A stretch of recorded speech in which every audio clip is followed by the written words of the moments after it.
नमस्कार। आज मैं फिर आपके सामने अपराध की एक और घटना लेकर आया हूँ। ये घटना भी बहुत हाल की है, हाल फिलहाल की है। 16 मार्च को राजस्थान के अलवर जिले के नीमराणा कस्बे में तातारपुर थाने इलाके में एक प्लास्टिक के बोरे में एक युवती की लाश मिली। ये लाश प्लास्टिक के बोरे में रख के एक पुलिया के नीचे फेंक दी गई थी। घटनास्थल देखने पे साफ लग रहा था कि ये किसी चलते वाहन से पुलिया देखकर खिसकाई गई है ताकि वो नीचे चली जाए। कब फेंकी गई थी इसके बारे में यही अंदाज पुलिस को लगा कि 15 मार्च की रात में किसी ने इसे कहीं और मारकर यहां फेंक दिया है। पोस्टमार्टम के लिए बॉडी भेजी गई। Cause of death asphyxia as a result of strangulation आया। कपड़ों से, रंग रूप से, कद काठी से महिला किसी भद्र महिला या परिवार, अच्छे परिवार की लग रही थी। थाना प्रभारी विजय चंदेल, जो तातारपुर थाने के हैं, राजस्थान के अलवर जिले के नीमराणा कस्बे के, एक टीम बनाकर उनको इस बात की जिम्मेदारी दी गई कि सबसे पहले महिला की पहचान करें कि आखिर ये कौन है। उसके बाद हत्या का कारण पता करें और फिर हत्यारों को गिरफ्तार करें।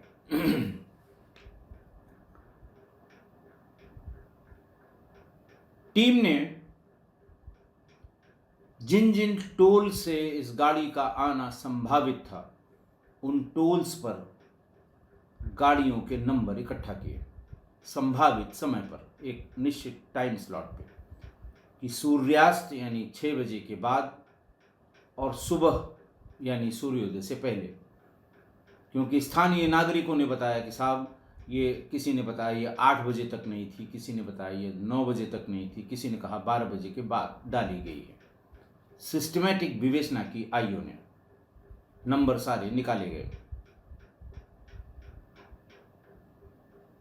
नंबर में, गाड़ियों के नंबर में एक नंबर क्लिक किया और टोल से वहां तक पहुंचने का जो टाइम है, लगभग उसी टाइम पर उसका वहां पर फेंका जाना, ऐसा अनुमान लगाया गया। जिन 4-5 गाड़ियों में उसको सॉर्ट आउट किया गया, उस गाड़ी से बैक ट्रैक किया जाना शुरू किया तो ये पता लगा कि ये गाड़ी दिल्ली की तरफ से आई है। गाड़ी का नंबर बहुत स्पष्ट नहीं हो रहा था। 3 डिजिट तक पुलिस ने उसके नंबर को एनलार्ज करके, जूम करके, सॉफ्टवेयर का इस्तेमाल करके 3 डिजिट तक तो सही सही निकाल लिया, लेकिन चौथी डिजिट पर आकर मामला अटक जाता था।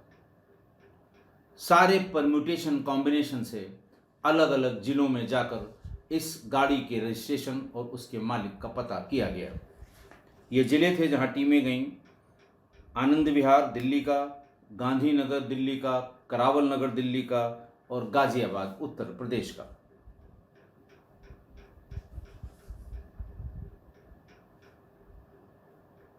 कड़ी मेहनत के बाद 4 दिन बाद महिला की पहचान हो गई। महिला का नाम प्रियंका बहल, निवासी चांद मोहल्ला, गांधीनगर, नई दिल्ली के रूप में हुई।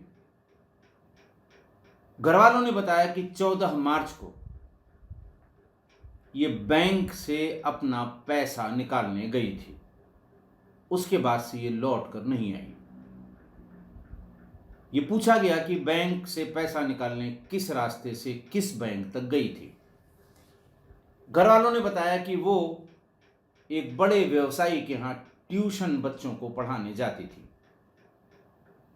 उन्हीं से पूछा गया तो उन्होंने बताया कि हाँ, आई थी, ट्यूशन बच्चों को पढ़ाया था उसके बाद ये कह के गई थी कि मैं फलां ब्रांच से पैसा निकालने जा रही हूँ।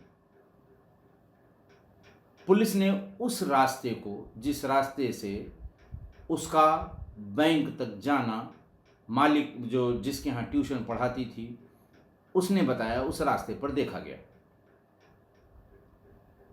उस रास्ते पर एक सीसीटीवी कैमरे में गाड़ी का नंबर स्पष्ट हो गया।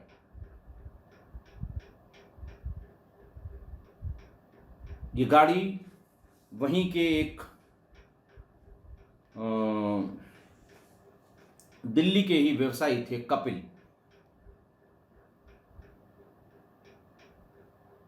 उनकी गाड़ी थी।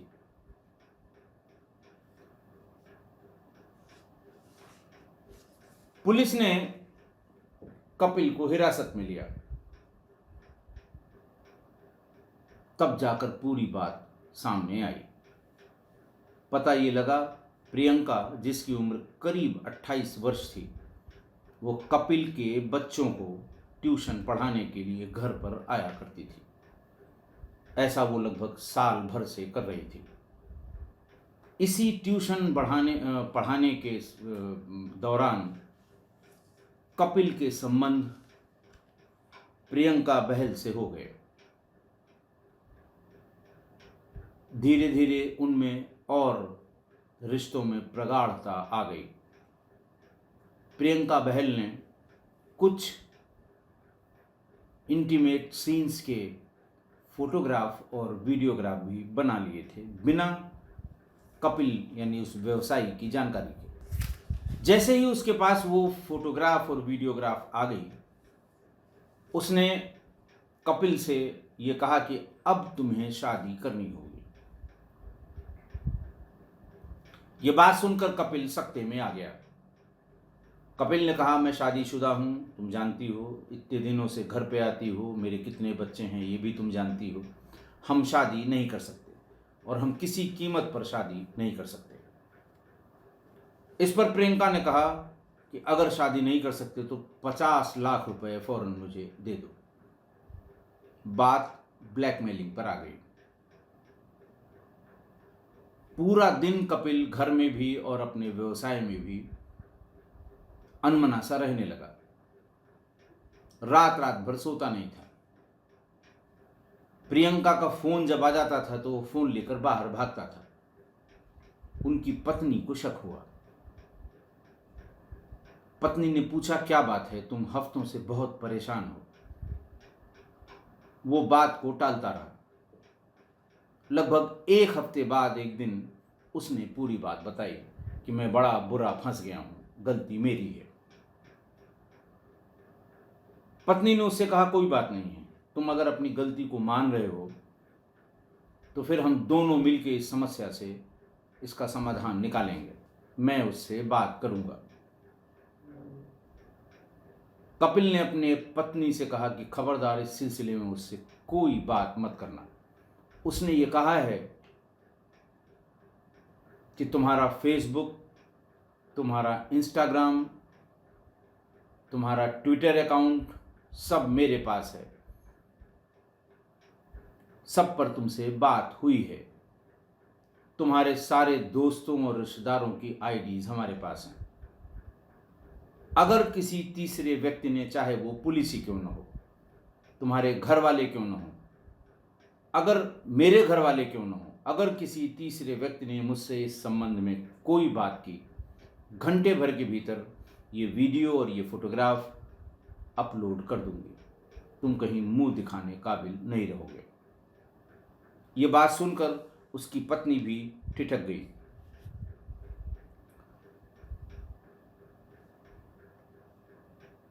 पत्नी ने कहा कि फिर तो इसको रास्ते से हटाना होगा, वरना बहुत बदनामी होगी, हम कहीं मुंह दिखाने काबिल नहीं रहेंगे। इन लोगों ने बैठ के प्लान किया। एसपी भिवाड़ी शांतनु कुमार सिंह ने जब सारी बात पता कर ली तो एक प्रेस कॉन्फ्रेंस करके अपराधियों को प्रेस के सामने ले आए। पत्नी सुनैना, नौकर राजकिशोर यादव जिसकी उम्र करीब 24 साल, निवासी फेज 6, गड्ढे वाली गली, नसीब विहार, ट्रोनिका सिटी, गाज़ियाबाद। सचिन देवल, निवासी गली नंबर 17, शिव विहार, करावल नगर, दिल्ली। और सुनैना गुप्ता, उम्र 38 साल, कपिल गुप्ता, उम्र 39 साल। इन सब ने बैठकर ये तय किया कि इसे रास्ते से हटाना है। घटना वाले दिन जब वो पढ़ाने के लिए बच्चों को आई तो उसने कहा कि मैं बैंक में पैसा निकालने के लिए घर से निकली थी, पैसा निकाल नहीं पाई। तुम या तो उतना पैसा दे दो, मुझे घर पे देना है, या फिर अपनी गाड़ी दो, मैं पैसा निकाल कर आती हूं, तब बैठकर तुमसे फिर बात करूंगी। कपिल गुप्ता यही चाहते थे, पहले से प्रोग्राम तय था। अक्सर वो उसकी गाड़ी से शॉपिंग करने के लिए, अक्सर उस गाड़ी से बच्चों की कुछ किताब कापी या कोई चीज़ लानी हो तो उसी की गाड़ी से, कपिल की गाड़ी से ही जाती थी प्रियंका बहल। उसने फौरन कहा कि हाँ, मेरी गाड़ी भी उस तरफ जा रही है,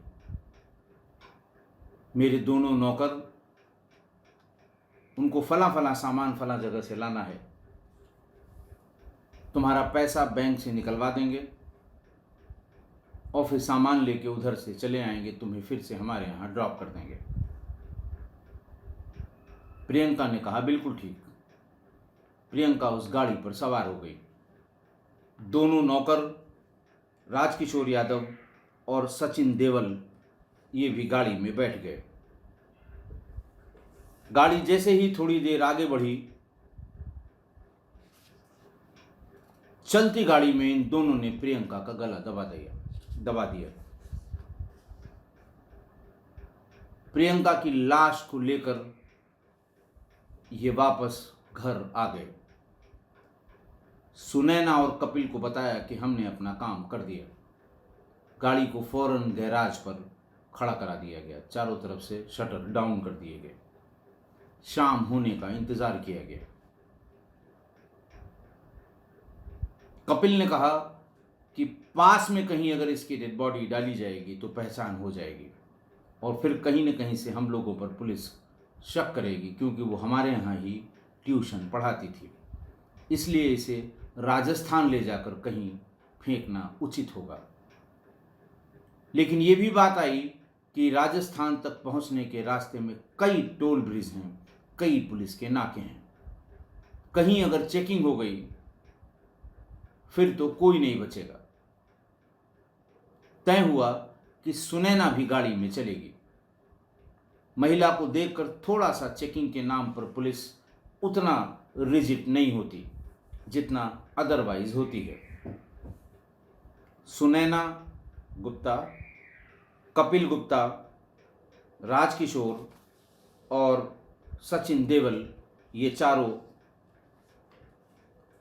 3 बजे, दोपहर करीब 3 बजे गाड़ी से रवाना हुए।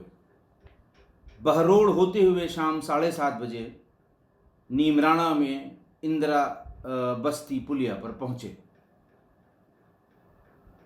लोगों का आना जाना था उस समय। बार बार गाड़ी को स्लो करके उन्होंने फेंकने की कोशिश की, लेकिन कोई न कोई गाड़ी सामने से या पीछे से आ जाती थी। करीब 20-25 किलोमीटर आगे जाकर फिर आए। जब थोड़ी रात हो गई, करीब 9 बजे के आसपास, इन्होंने जब दोनों तरफ से कोई गाड़ी नहीं थी तो बोरी में भरी हुई प्रियंका बहल की लाश को उसी इंदिरा बस्ती पुलिया से नीचे फेंक दिया। लाश फेंकने के बाद वो फिर दिल्ली के लिए रवाना हो गए और रात करीब 12:30 पौने 1 बजे के आसपास दिल्ली पहुंच गए।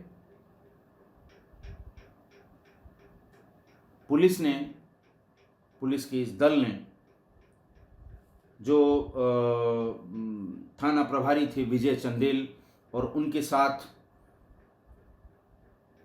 एएसआई सुरेंद्र कुमार, कांस्टेबल अमर सिंह, महिला कांस्टेबल बलकेश, इसका बहुत योगदान रहा इस केस को सुलझाने में, और कांस्टेबल अनिल कुमार, इनको पुलिस ने नगद पुरस्कार भी दिया। पत्रकारों के एक सम्मेलन में इनका सम्मान भी किया कि एक अज्ञात लाश को किस तरह से ट्रैक करके असली मुलजिम तक, मोटिव तक, कारण तक पुलिस पहुंची। आज की घटना, बच्चों को ट्यूशन पढ़ाने के लिए खूबसूरत कम उम्र की शिक्षिका को घर में एक्सेस देना, घर में बुलाना, घर में रखना, ट्यूशन पढ़ाने के लिए बुलवाना, इस घटना का असली कारण है। घर में हम उम्र लड़के या व्यक्ति हों तो कभी भी किसी नौजवान महिला को,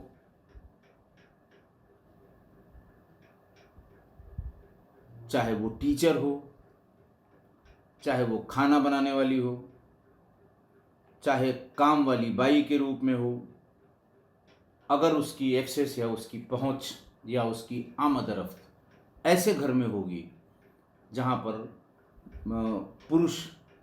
पुरुषों की संख्या हो, ज़्यादा हो, मतलब लड़का हो, पति हो, और हम उम्र ही ये महिला हो, ऐसे अपराध अक्सर देखे गए हैं। बड़ी फेमस अपराध की घटनाएं हैं जो इसी तरह काम वाली बाई के चक्कर में, बर्तन साफ करने वाली जो महिलाएं आती हैं उनके चक्कर में, खाना बनाने वाले के चक्कर में, या ट्यूशन पढ़ाने वाली महिला के चक्कर में। ये अदर वे राउंड भी है कि अगर घर में महिलाएं हैं, लड़कियां हैं जवान, तो किसी ऐसे नौजवान युवक को ट्यूशन के टीचर के रूप में, दूध वाले के रूप में, सब्जी वाले के रूप में, खाना बनाने वाले के किसी व्यक्ति के रूप में अगर उसकी आमद-रफ्त घर में होगी, तब भी इस तरह की घटनाएं, ऐसा नहीं कि ज़रूर होंगी, लेकिन होती हैं, होती आई हैं। इसलिए सावधानीपूर्वक अपने ऐसे व्यक्ति की घर में आमद-रफ्त, महिला या पुरुष, बुज़ुर्ग हों तो उसमें कोई बहुत ज़्यादा दिक्कत नहीं होती है, उनके भी बाल बच्चे होते हैं, थोड़ा सा लिहाज की बात होती है। घर में अगर नौजवान लड़के हों या नौजवान लड़कियां या महिलाएं हों, तो कभी भी इस तरह के लोगों को घर में अलाउ करना, उनका या किसी काम के लिए बुलाना या रखना, ये हमेशा इसी तरह के अपराध को जन्म देता है। किस्सा कोई परिवार के लोगों को मेरी ये सलाह है कि कृपा करके घर में रेगुलर आने वाले ये जो प्राणी हैं, हर घर में ये प्राणी किसी के यहाँ 1 होते हैं, किसी के यहाँ 2 होते हैं, किसी के यहाँ 3 होते हैं, आना जाना लगा होता है। लेकिन इसका ज़रूर ध्यान रखें कि क्या वो उनका हमउम्र कोई जवान लड़का या लड़की तो घर में नहीं है। आशा है आप मेरी बात समझ गए होंगे और सहमत भी होंगे। आज के लिए इतना ही। बहुत बहुत धन्यवाद।